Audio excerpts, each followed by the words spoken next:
Welcome, everyone, to today's Scaling with People podcast. I'm Guinevere Curry, your host and CEO and founder to Guide to HR. So, what happens when affiliate marketing grows up? It stops chasing clicks and starts building trust. In this episode of Scaling with People, we sit down with DeGrange, digital growth strategist and founder behind some of the most authentic performance campaigns in the game, to explore the wild evolution of affiliate marketing. We're talking AI that scales trust, not just traffic, and why human-centric strategies are the next frontier for brands that actually matter. Well, welcome, Ty. Super excited to dive into this content here. And I think, introduce yourself to the audience, because I have a couple questions I can't wait to get answers from you. Absolutely. No, Guinevere, I'm so happy to be here. You've done a great job of getting this up and getting so many people excited about your pod and congrats on approaching 100 episodes. Thank It's not a you. feat. I know what that's like. I'm getting there closer on my end too, but I'm happy to be here and excited to talk to you today. And great. So tell me a little bit about you and your business. Yeah, absolutely. So Round Barn Labs is a performance marketing agency, and we focus on affiliate, influencer, and partner marketing. And I often say that that is the most misunderstood and the most underrated part of performance marketing. It's just a little complex. I mean, basically, as I was sharing with you, affiliate is, a brand like Nike can pay on a performance basis to access, hundreds or thousands of great content sites and reviews and trail running, basketball shoes, cross trainers. That's a use case that is often deployed. So we do that for brands of all shapes and sizes. As we've grown and evolved, we've seen in the data that technology companies like Nextdoor, MetaQuest, Atlassian, Grammarly have really been our sweet spot. We've been able to build out partner marketing programs for them. So we really honed in on technology for consumer and B2B SaaS. And so for those listening that might not be market savvy, partner marketing or partnership marketing and affiliate marketing, are they one and the same or are they different? And if they're different, how so? Yeah, I think the way I like to describe it is, partner marketing is kind of a broader terminology. You might have a lot of in-house teams that own partnerships or run partnerships. Um, Affiliate is probably underneath that umbrella in my definition. Influencer marketing is probably underneath that. So that's kind of how I think about it. But they do get interchanged and used frequently. A lot of people call affiliates partners, a lot of people call affiliates publishers. It gets very confusing, to be perfectly candid. They've tried to rebrand it a number of times. It's had a checkered past, to say the least. So a lot of times people are kind of like trying to polish it up. Um, the good news is if you're doing it the right way, you could stand proudly and say like, hey, this is providing really good value, and we can talk about that. But that's kind of how I define it. Awesome. I appreciate that. Because, yeah, I feel like I hear all different terminologies and it's like, is that the same or not? Not quite sure.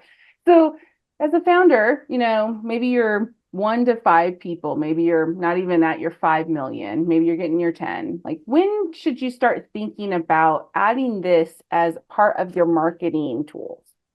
Yeah, and I think just starting a little bit behind the why, I want to share the challenge we're facing with like before going in. But basically, brands are in a weird position, right? In the last 20 years in particular, trust has just gone down like crazy. All these scandals, all these things that have Mm. come up, people are kind of questioning things more than ever. They question CEOs, they question businesses, they question authority and all that stuff. Being able to come in and just do a TV ad and say, hey, I'm brand XYZ, I'm new to market, or I'm somewhat recognizable is much harder than it used to be. Meta and Google costs are much higher, and the results are not as necessarily getting any better. Are they needed? Absolutely. So we're kind of saying, hey, look, you need trusted third parties to come in and vouch for your brand. Is that an influencer? Is that Guinevere talking about how great your HR software is on her show? Is that an amazing fitness influencer on Instagram? Depending on the business, that's where we play. Um, we are also seeing that AI is completely changing this and flipping it around, as you've observed, and Oh, brands are yeah. now coming to affiliate us to get citations in AI, LLMs. ChatGPT, Perplexity, Grok, Gemini, you name it. The list And goes on and on. it's crazy. And so we have validation on this. We have world-class SEO experts saying this is valid. Um, so that's the why behind it. It's becoming it's going from a nice to have to a must have. When is a really good point. I recommend after product market fit. Um, I recommend after you have some healthy retention, a nice healthy retention curve in your cohort analysis. I recommend typically we enter a little bit later than other providers and consultants and agencies. But I think if you're starting to look at, hey, I'm close to that, 5 million a year range, it's probably time to start thinking about it at the very least. I like to typically see, healthy or average order values, lifetime values, conversion rates healthy enough to support. And if you have some paid marketing movement, either through Meta or LinkedIn or Google, that's really helpful because it validates. These affiliate partners will often promote you on their own and then hope to get payment back in a cost per lead or a cost per sale. So, yes, there's flat fees involved, which I won't get into right this moment, but the short answer is they're putting skin in the game. And so having the ducks in a row a little bit really helps and enables them to perform better. Yeah, absolutely. I mean, they're using their brand to talk about yours, and they want to make sure it's a brand that's able to last, right? And is Yeah, what they say they are, and be yeah. able to talk about it. Yeah, yeah. So, what are some of the things that, if you are past that 5 million, 10 million mark, maybe you're starting to think about this? What's like a first step, or maybe a couple steps that founder or CEO could be taking with their partnership of internal marketing, or even if they don't have that quite yet, hopefully at 5 to 10 plus million, they have some marketing in their house, right? But what's some of the things that they could be thinking about, maybe directing or guiding or pushing their marketing team to be considering? Yeah, I think great, obviously reviews and trust validation from users is extremely helpful. That kind of creates a virtuous cycle of partners picking it up too. There's even an opportunity to think about existing customers that could be evangelists. This has become something that's a little bit newer, but it's become a lot more available where a percentage of your customers could become affiliates or influencers or evangelists of some sort. Think having your customer personas really dialed in and being able to speak that language and give that to providers like us is really powerful, because then it allows us to tee up those affiliates and influencers and matchmake really well. We don't want, for us, matchmaking is a huge part of the game, and it gets very nuanced on that front, data, uh, customer demographics, psychographics, etc. But on a high level, like Kim Kardashian might be a great promoter of a skincare product, but maybe she's not maybe the best for, I don't know, a tire company. Again, you maybe flip that on its head a little bit these days. Maybe she'd be good at that too. But the point is, you want to really matchmake and be thoughtfully, right? Are they going to be a customer? Are they going to be match up with the customer audience? Is Tom Brady going to be good for XYZ? So you want to think through those things at the smaller level and at the micro level to make sure that match is really strong and that authentic. People want to feel it's authentic and trusted, and so that's a big part of what we do also. Yeah, so talking about the authenticity in humans, right? How does digital marketing, how's it shifting to be more human centric and focusing their strategies to be human centric? Yeah, I think a lot of things are happening in the last like 10 year, like the last 15 years, we've been in kind of this golden age of performance marketing, direct response marketing, tracking, and it has been like a boom for Google, for Meta, for a lot of people in the space, and people have tracked things down to almost to a fault. Google and Meta will, at the default level of your settings, a great tip. Don't just trust those default settings. Really get some counsel and consider maybe making those a little bit more stringent so that you're not just giving Meta and Google credit for everything you run on paid marketing. Obviously, if they're the only thing running, hey, that's more okay, but it's not generally. So I think we're seeing the privacy changes are happening. There's a lot of restrictions now on the targeting and the ability to leverage those profiles like we used to. I think we're getting to a place where that coupled with the fact that the trust is not there like it used to be, people really want to hear from someone they trust or friend, family, but oftentimes people they don't even know. They'd rather hear from someone who's used the product, looks like they could use the product, is someone they aspire to, someone that has some credibility. So I think that, and then you've got the AI thing coming too, where there's AI content, there's a flood of things that are being thrown at them. There's AI generated ads. Um, I think that really brings formats like this to the forefront of like we're two humans. Yes, we're on Zoom. We're in two different areas, but We're we're talking, waiting. we're connecting. Yeah, yeah. Yeah. I'm not an avatar. I think that there's a lot of value in that. B2B is seeing a big demand for in-person events that are done well. So I think I don't want to say something silly like the humans coming back, but I think there's a need for that human connection. And I think that's where the trust play comes in. You can't really have the trust without that human connection in a lot of cases. Um, and I think all of those factors are causing people to really go back to that, for lack of a better term, a little bit. Yeah. Yeah, I actually just saw a couple months ago a post about how AI is becoming influencer. Like there are AI profiles out there on LinkedIn, on Insta, on other social medias where they are fully AI, but they're showing pictures of themselves. Like this one was about a gal that was in at Wimbledon, right? And pictures of her at Wimbledon and her cute little tennis outfit, and basically kind of like it's like the perfect picture of someone, tennis outfit and at Wimbledon. And Amazing. she Love had it. this profile. I shouldn't even say she. This profile, the it profile had over, I think, Oh, 900,000 that's likes. right. I saw Yeah. that. And she And then it wasn't was even like, real, right? yeah, and she's not real. And it's not even a Uh, real it's not a real person. It is AI. uh, And they were talking, this article I was reading was talking about how they had found this one AI profile that had over 2 million followers, and it's an AI. It's not even real.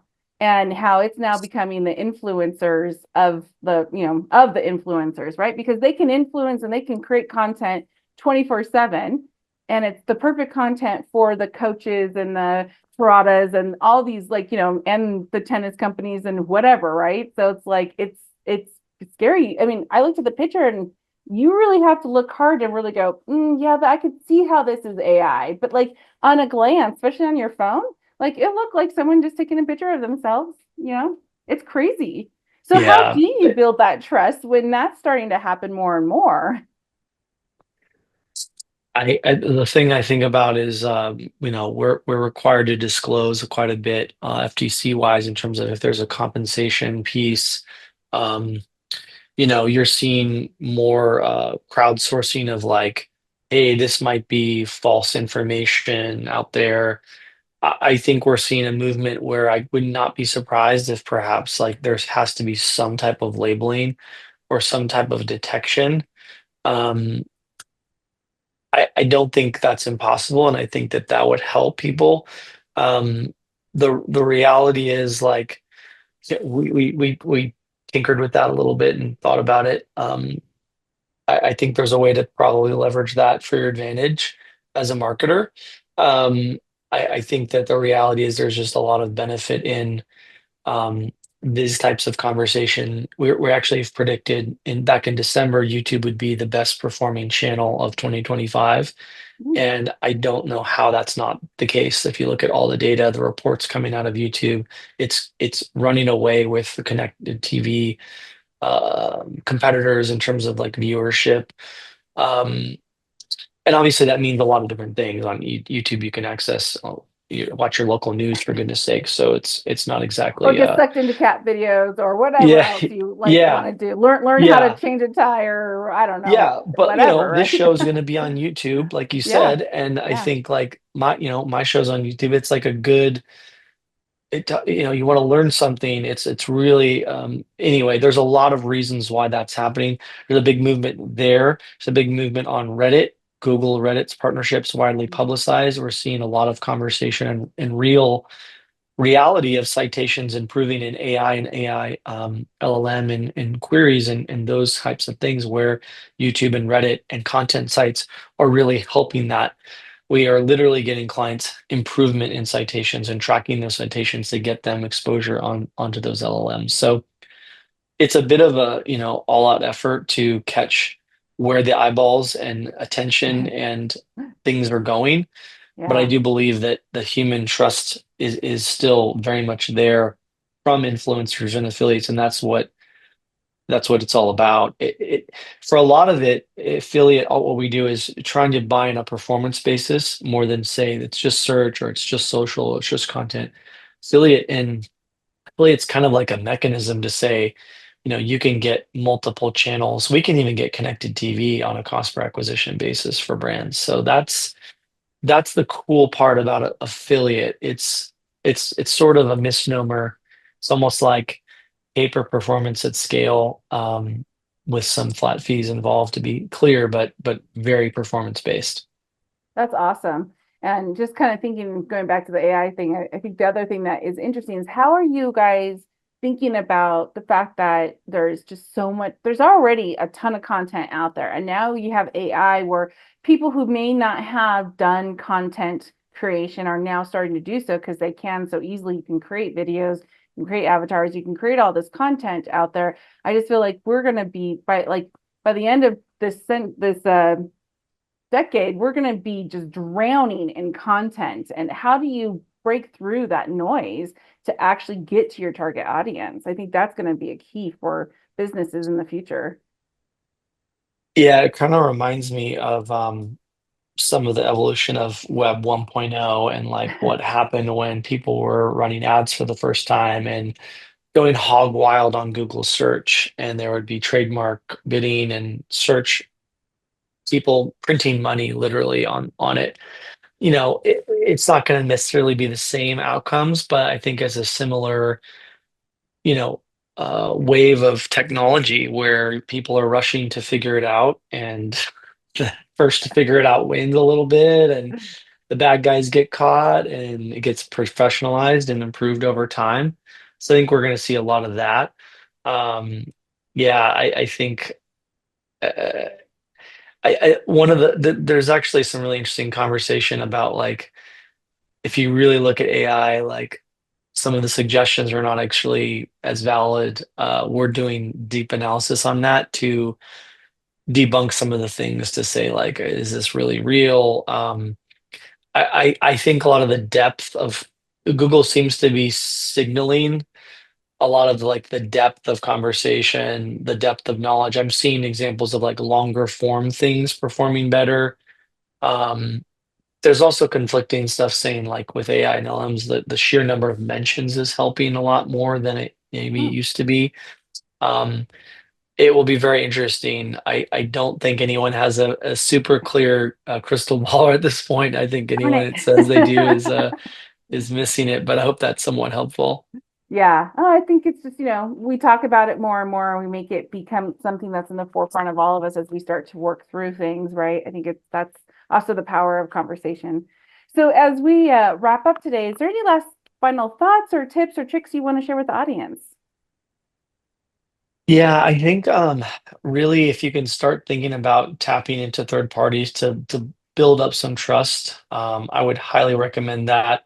It's a and part of my my shtick in terms of what I talk about on my podcast is always thinking about testing, carving out some testing budget, enabling your teammates to spend a half day, reward it, compensate for it, to spend a half day or more a week on AI learning the basics, test some things out. There's a lot that can be done there, and I think the podcast and YouTube is really interesting opportunity. I think those are vehicles where that authentic trust can kind of come out. Conversations like this are hard to really fake, and so yeah, you've got Google's Notebook LLM that cranks out a podcast in 2 minutes. Right? My goodness, Yeah. but it's not going to be like this, and I think the human element will continue to do well. So I would just say lean into that. Use the AI in the back end to improve your operational efficiency and cut down on time and effort and money. But I think that to get that human front end, you want to continue to lean into that. Yeah, I love that. That is such powerful key there. So, Ty, it was so great having you on our call today. And the audience, I hope you pulled some great information to help either, start taking action or have this be in your back pocket as you start to grow your business and get into that 5, 10 million plus sweet spot. And thanks for joining us. And we'll see you on the next podcast. If you enjoy this one, don't forget to make a comment, like it, share it, and follow us for our next podcast. Thanks, everyone. Thanks, Guinevere. Thanks, everybody.